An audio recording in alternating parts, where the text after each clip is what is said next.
नमस्कार दोस्तों, आइए जानते हैं कि भगवान राम ने किस कारण से हनुमान जी को मृत्युदंड दिया।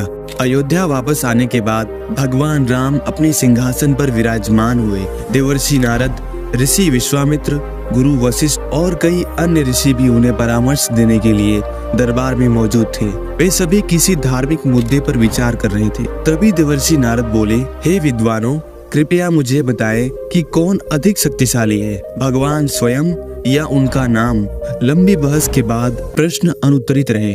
तब देवर्षि नारद ने स्वयं घोषणा की कि उनका नाम स्वयं व्यक्ति के नाम से ऊंचा है और शाही दरबार के बिखरने से पहले इस तथ्य को साबित करने की हद तक चले गए। तब नारद ने हनुमान को बुलाया और कहा, जब सभी लोग दरबार से बाहर जाने वाले होंगे तब आप सभी ऋषियों को नमस्कार करेंगे, लेकिन विश्वामित्र को नहीं, क्योंकि वह एक राजा है। तब हनुमान जी विश्वामित्र की ओर मुड़ते हैं और कहते हैं, वह यहाँ उपस्थित अन्य लोगों के समान आदर और सम्मान के पात्र नहीं है। हनुमान की यह अशिष्टता देखकर विश्वामित्र बहुत दुखी हुए। जैसे ही वह खुद को संभालने की कोशिश कर रहे थे, नारद उनके सामने प्रकट हुए और बोले कि आपने हनुमान के अहंकार पर ध्यान दिया। वह जानते हैं कि आपने उनके प्रभु राम को ज्ञान देकर उन पर केवल उपकार ही किया है।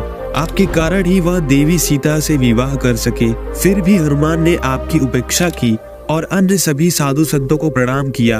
हनुमान ने जानबूझकर आपका अपमान किया है। नारद के उकसाने पर विश्वामित्र बहुत क्रोधित हो गए। वह भगवान राम के पास गए और कहा, आपके भक्त हनुमान ने सार्वजनिक रूप से मेरा अपमान किया है, इसलिए उन्हें उनके अहंकार के लिए कल सूर्यास्त से पहले मृत्यु दंड मिलना चाहिए। विश्वामित्र भगवान राम के गुरु थे और राम किसी भी कीमत पर अपने गुरु की अवज्ञा नहीं कर सकते थे। गुरु के प्रति किए गए अनादर के लिए हनुमान को दंडित करना पड़ा। भगवान राम एक क्षण के लिए अवाक रह गए, क्योंकि हनुमान उनके सबसे प्रिय भक्त थे। श्री राम द्वारा हनुमान को मृत्यु दंड दिए जाने की खबर शहर में चर्चा का विषय बन गई और एक जंगली आग की तरह फैल गई।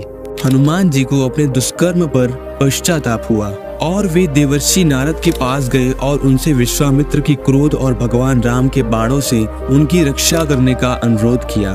देवर्षि नारद ने बहुत शांति से उत्तर दिया, चिंता मत करो हनुमान, निराश न हो, केवल वही करे जो आपको करने की सलाह दी गई है। सुबह जल्दी उठकर सरयू नदी में स्नान करें, फिर नदी के किनारे खड़े होकर श्री राम जय जय राम का जाप करें। मैं तुम्हें सुनिश्चित करता हूँ कि तुम्हें कुछ नहीं होगा।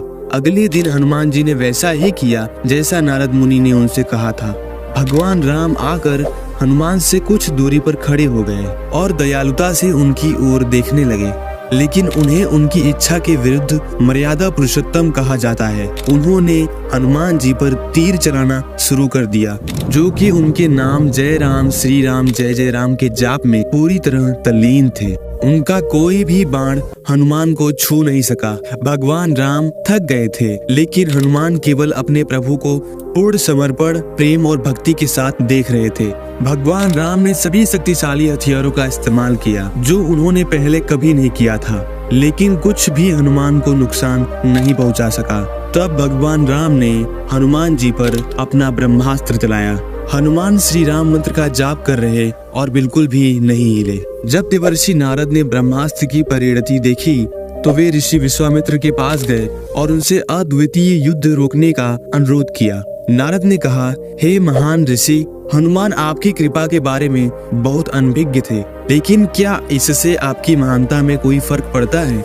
हालांकि यह एक छोटा सा नाटक था जिसे मैंने राम नाम के महत्व को दिखाने के लिए निर्देशित किया था।